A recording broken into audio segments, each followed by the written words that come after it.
ગુજરાતના પ્રદેશ મહામંત્રી બન્યા બાદ પ્રથમ વખત દક્ષિણ ગુજરાતના પ્રભારી પ્રશાંતભાઈ સુરક્ષાની મુલાકાતે આવ્યા હતા. દરમિયાન શહેરના નવા હોદ્દેદારો, કોર્પોરેટરો અને કાર્યકર્તાઓ સાથે ઉધના ભાજપ કાર્યાલય ખાતે મહત્વપૂર્ણ બેઠક યોજાઈ હતી. પ્રદેશ મહામંત્રી બન્યા બાદ પ્રથમ વખત દક્ષિણ ગુજરાતના પ્રભારી પ્રશાંતભાઈ કોરાટ સુરક્ષાની મુલાકાતે આવ્યા હતા. આ પ્રસંગે શહેરના નવા નિમાયેલા હોદ્દેદારો, કોર્પોરેટરો તેમજ મોટી સંખ્યામાં કાર્યકર્તાઓની બેઠક યોજાઈ હતી.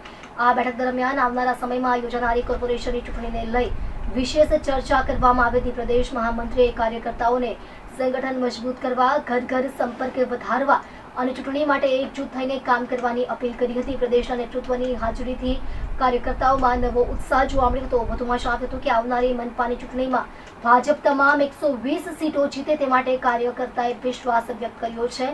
તે 100% સાકાર થશે. ભારતીય જનતા પાર્ટીનું સંગઠન પર્વ પૂર્ણતાને આરે છે.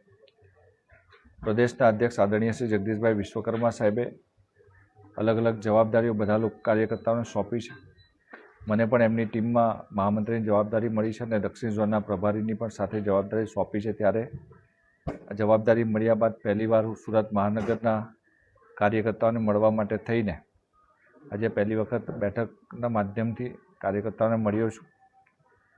સુરત મહાનગરના ભારતીય જનતા પાર્ટીના અધ્યક્ષ આદરણીય શ્રી પરેશભાઈ પટેલના નેતૃત્વમાં સુરત મહાનગર ભારતીય જનતા પાર્ટીનું સંગઠન મજબૂત છે અને વધારે મજબૂત થાય એ પ્રકારનું આજે બેઠકની અંદર દરેક કાર્યકર્તાઓ સાથે મળીને દરેક કાર્યકર્તાઓને જે પણ જવાબદારી મળી છે એ જવાબદારી પૂરી તાકાત શક્તિથી નિભાવે અને સાથે સાથે બૂથની અંદર જે પણ કાર્યકર્તાઓ છે એ બૂથની અંદર પણ કાર્યકર્તાઓ વિભિન્ન લોકો સાથે, વિભિન્ન સમાજ સાથે, વિવિધ સોસાયટીઓ સાથે મળીને પાર્ટીની યોજના, પાર્ટીનું કામ એ વધારે એનો વ્યાપ વધે અને દરેક બૂથથી લઈને શક્તિ કેન્દ્ર મંડળ અને મહાનગર સુધી બધા જ કાર્યકર્તાઓને જે પણ જવાબદારી મળી છે એ બધા સારી રીતે કામ કરે અને આવનારી ચૂંટણીની અંદર ભારતીય જનતા પાર્ટી સુરત મહાનગરની અંદર 120માંથી 120 કોર્પોરેશનની બેઠકો જીતે એ માટેનો બધા જ કાર્યકર્તા આજે એક દ્રઢ નિશ્ચય કર્યો છે અને 100% આ સંકલ્પ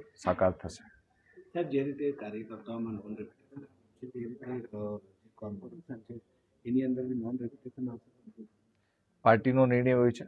પાર્ટી પાર્લામેન્ટરી બોર્ડની અંદર બધા નિર્ણયો થતા હોય છે અને જે પણ પાર્ટી નક્કી કરશે થશે.